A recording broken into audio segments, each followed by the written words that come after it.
Hello friends, कैसे हैं आप सब। आई होप आप सब बहुत अच्छे होंगे। तो स्वागत है आपका हमारे चैनल एजुकेट योरसेल्फ बाय करुणा में। तो फ्रेंड्स, आज जैसा कि आप लोग को थंबनेल देख के पता चल ही गया होगा कि हम लोग क्या पढ़ने वाले हैं आज। तो आज हम लोग मैट्रिक्स पढ़ने वाले हैं। मैट्रिक्स ऐसा है कि सबसे इजी टॉपिक है, बट ये सबसे लास्ट में आता है, इसलिए बहुत सारे स्टूडेंट या बहुत सारे टीचर इसे स्किप कर देते, लास्ट होते होते इसे नहीं पढ़ाते हैं। तो क्या होता है कि पेपर में लास्ट में ये क्वेश्चन आता तो स्टूडेंट का ऐसे ये क्वेश्चन छूट जाता है, जबकि आप 1-2 मार्क्स आसानी से इसमें ले सकते हो।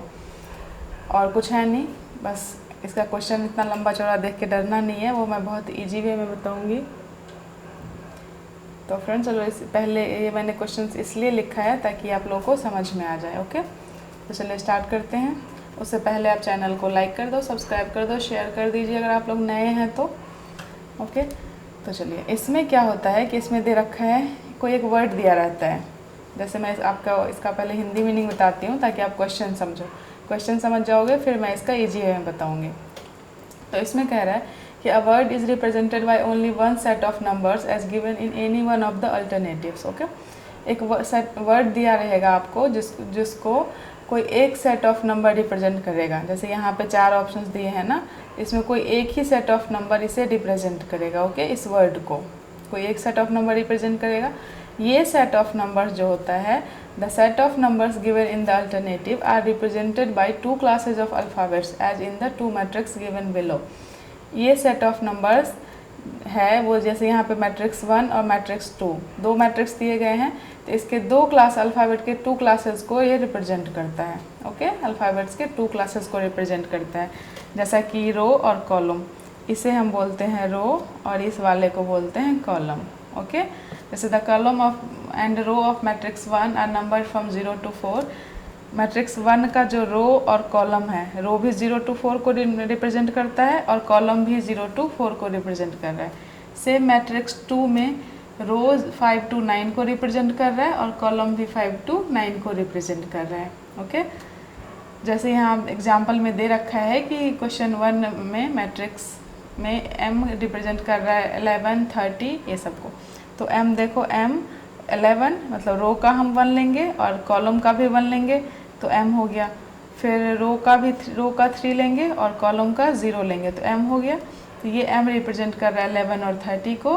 वैसे ही u रिप्रेजेंट कर रहा है 5, 7, 57 और 76 को। तो रो का 5 और कॉलम का 7, 57 u आ गया, रो का 7 और कॉलम का 6, ये भी u आ गया। तो ये रिप्रेजेंट कर रहा है। तो ये इतनी लंबी चौड़ी रामायण का है इसमें, बस क्वेश्चन को समझाने के लिए। जब हम क्वेश्चन सॉल्व करेंगे तो हमें ये पढ़ना भी नहीं है, हमें इसको देखना भी नहीं है। ओके, ये मैंने तो जो बिगनर्स हैं इसके लिए बता दिया ताकि आप ये नहीं कहो कि डायरेक्ट क्वेश्चन बता दिया, इसलिए मैंने ये सबको बताया। बट जब आप सॉल्व करोगे तो आपको इसको देखना भी नहीं है। अब मैं बताती हूँ इसे करना कैसे है। ओके, तो चलिए देखते हैं। तो फ्रेंड्स, ये हमें बस इतना देखना है। ओके, वो जो इतनी लंबी चौड़ी स्टोरी थी वो हमें नहीं देखना, हमें बस इस पे फोकस करना है, ये दोनों मैट्रिक्स पे और वर्ड पे। क्वेश्चन में कि वर्ड क्या पूछ रहा है, जैसे यहाँ पे डस्ट का पूछ रहा है। ओके, और ऑप्शन, बस इतना ही देखना है। इसमें समझने वाली बात ये है, मैं आपको डायरेक्ट ऑप्शन से चेक करना बताऊँगी, इसमें बता रही हूँ। इसमें समझने वाली बात ये है कि इसे हम रो बोलते हैं, जैसे आप लोग को पता ही होगा। ये हमारा रो हुआ और ये वाला कॉलम हुआ। ओके, ये कॉलम। सेम इसमें भी वही चीज़, ये रो और ये कॉलम। तो इसमें हमें डायरेक्ट वर्ड देखना है और वर्ड को चेक करना है। तो इसमें हम कैसे चेक करते हैं, जैसे डी है तो डी का रो और कॉलम ये दोनों जहाँ पे मैच करे वो वाला वर्ड हम चेक करते हैं। ओके, तो जैसे ये डी यहाँ पे लिख लो, जो हमें चाहिए वो लिख लो। क्या मतलब, आप स्क्रीन पे तो ऑनलाइन एग्जाम होता है वहाँ पे लिख नहीं सकते, लेकिन ये सोच लो कि यहाँ पे डी को, जैसे डस्ट है तो ये डी का होगा, ये जो हम ऑप्शन चेक कर रहे हैं वो डी का। तो डी का क्या है, 0, 0 है, तो आप 0, 0 चेक कर लो। 0 और 0 डी आ रहा है तो हाँ है, सही है। अब पहले हम डी का ही चेक कर लेते हैं जो भी है, कि कौन सा आ रहा है कौन सा नहीं।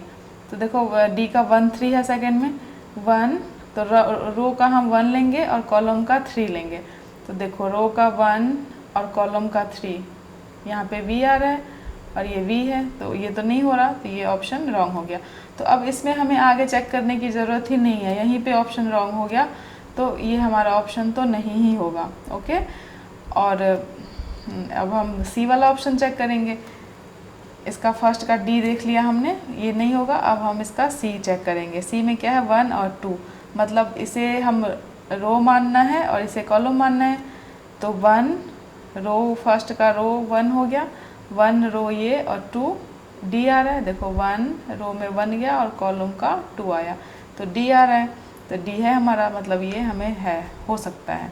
ओके, अब सेकंड तो हमें चेक करने की ज़रूरत ही नहीं है, तो चेक नहीं करना। अब हम फर्स्ट वाला का U का 7 6 चेक कर रहे हैं, तो 7 6 होना होगा ही, क्योंकि 2 में रह रखा है ना, तो वो होता ही है। थोड़ा बहुत हम ऐसे भी कर सकते हैं।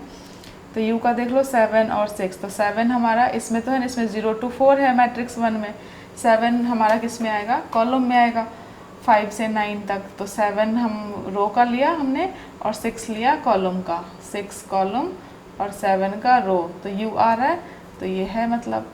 अब S का हमें देखना है 8 और 6, तो फिर से रो का हो गया 8, ये रो और ये कॉलम होता है ना, रो का हो गया 8 और कॉलम का S, तो है, तो ये हमारा हो सकता है। T का 5 9, T का अब देखो 5 और 9 देखो J है यहाँ पे, तो ये नहीं होगा, तो फर्स्ट भी नहीं हुआ, सेकंड भी नहीं हुआ। अब नन तो नहीं होगा, C का ऑप्शन देख रहे हैं हम। तो एक चीज़ और यहाँ पे वैसे है नहीं, अगर मान लो दो चीज़ें, जैसे A में भी 7 6 है था और B में भी 76 था, तो A में हमने U का 76 निकाल लिया, तो B में हमें इसे चेक करने की ज़रूरत नहीं थी। ओके, वैसे तो हमने यहीं पे इसे कैंसिल आउट कर लिया, बट अगर चेक करने मान लो ये हमारा हो जाता है D का, तो हम ये यहाँ पे चेक फिर नहीं करते, क्योंकि U का तो ये होता ही, तो हम आगे बढ़ के चेक कर लेते। ओके, तो अब C में हम यहाँ पे ऑप्शन चेक करेंगे 5 और 7, मतलब रो का 5 और कॉलम का 7, रो का 5 कॉलम का 7, क्या आ रहा है, U आ रहा है, तो है हमारा। अब S का हमें 6 और 7 चेक करना है, S का 6 रो का और 7 कॉलम का है S, तो ये भी है। अब हमें 5 और 8 चेक कर लेते हैं, क्या ये T है, अगर T होगा तो हो जाएगा ये ऑप्शन।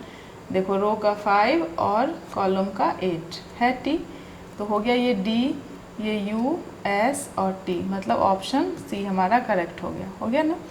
तो हम इसे डायरेक्ट उतना लंबा चौड़ा नहीं देखेंगे, बस ऑप्शन से हम डायरेक्ट इसे चेक कर लेंगे, क्योंकि ये हमारा रो दिया होता है और ये कॉलम। पहले हम रो को चेक करते हैं, यहाँ से रो लिया और यहाँ से कॉलम, जहाँ पे दोनों मैच करते हैं वही वो जो लेटर होगा वही हमारा हो जाता है।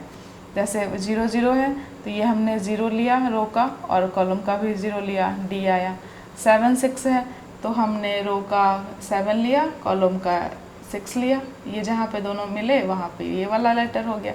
तो ऐसे ही हम चेक करते हैं। ओके, मैं एक और क्वेश्चन लेती हूँ, उससे और समझाती हूँ और ज़्यादा क्लियर हो जाएगा आपका। ओके, तो देखते हैं नेक्स्ट क्वेश्चन। तो फ्रेंड्स नेक्स्ट क्वेश्चन में हमने ये रखा, हमें ये पंप का देखना है। ओके, ये न्यू वर्ड पंप है, तो हमें पंप को चेक करना है। वही चीज़ें हैं सारी, मैट्रिक्स 1 2, इसमें 0 to 4 दे रखा है, रो में भी, कॉलम भी 0 to 4, मैट्रिक्स 2 में 5 to 9 रो और कॉलम भी 5 to 9। ओके, तो हमें इस पर चेक करना है। तो वैसे ही हम इसे PUMP या तो मन में ही मान लेंगे, और अगर ऑफलाइन पेपर है तो यहाँ पे हम राइट डाउन कर लेंगे, लिख लेंगे यहाँ पे। ओके, अब P का हमें 0 तो एक ये भी तरीका है कि आप लास्ट से चेक करना स्टार्ट करो। ओके, लास्ट से, क्योंकि स्टार्टिंग में बहुत सारी चीज़ें सेम होती है, मतलब P का ये 0 3 होगा ही, P का 1 4 होगा ही, 1 0 10 होगा ही, क्योंकि ये सेकेंड और थर्ड पे आके हमारा रॉन्ग होता है, इसलिए हम लास्ट से भी चेक कर सकते हैं। लास्ट से चेक करें तो वो भी आसान होगा। ओके, तो P का हम 3 और 4 चेक करते हैं पहले, मतलब रो का 3 हो गया और कॉलम का 4, तो 3 और 4 तक कहाँ हमारा मैट्रिक्स 1 में होता है, तो रो का 3 लिया हमने और कॉलम का 4, देखो P है, मतलब है ये P। ओके, अब हम इसका नहीं चेक करके अब सेकेंड ऑप्शन का चेक करते हैं कि P का 0 और 2 है या नहीं। ओके, तो रो हो गया 0 और 2 कॉलम, रो 0 और 2 कॉलम, देखो C का है ना, यहाँ पे C है, P तो है नहीं, तो ये ऑप्शन हमारा हो गया रॉन्ग। देखो लास्ट से चेक किया हमने तो यहीं पे रॉन्ग हो गया हमारा। अब एक और चीज़ देखो, अब पहले चलो इसका देख लेते हैं, 3 और 4, तो रो हो गया 3 और कॉलम हो गया 4, P है, मतलब ये हो सकता है।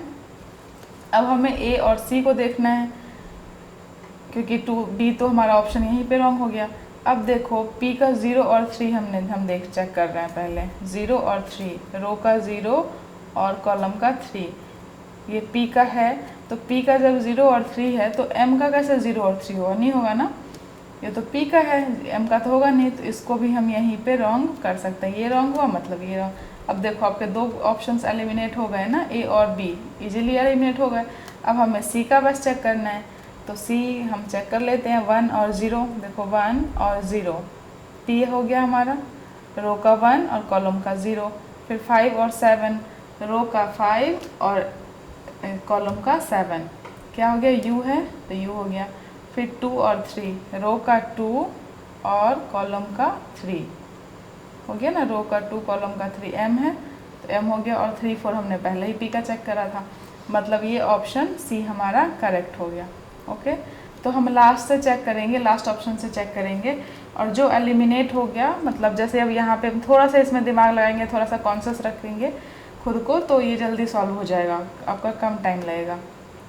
जैसे हम यहाँ पे हमने P का देख लिया 0 3, तो अब हमें M को चेक करने की ज़रूरत ही नहीं थी, ऐसे ही आप जल्दी कर लोगे।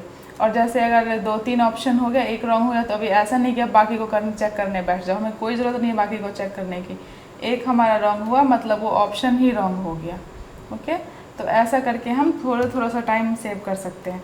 और पता ही है पेपर में टाइम कितना इंपॉर्टेंट होता रखता है हमारे लिए, तो थोड़ा सा टाइम सेव करोगे तो आपका मार्क्स भी 100% गेन होगा करेक्ट, और आपका टाइम भी सेव हो जाएगा, तो आप उस टाइम में नेक्स्ट क्वेश्चन, दूसरा क्वेश्चन कर पाओगे। ओके, तो यही था हमारा मैट्रिक्स। आई होप आप सबने एंजॉय किया होगा क्लास को और सीखा होगा कैसे किया जाता है। ओके, तो फिर मिलते हैं नेक्स्ट वीडियो में, नेक्स्ट क्लास में। अगर आप लोग को अच्छा लगा तो प्लीज़ लाइक करिएगा ज़रूर, शेयर करिएगा, सब्सक्राइब करिएगा, और बेल आइकन को ज़रूर प्रेस करिएगा, और कमेंट भी करिएगा ताकि हमें पता चले कि हाँ मैंने क्या बताया, क्या रह गई इसमें कमी। ओके, तो थैंक यू, मिलते हैं नेक्स्ट वीडियो में।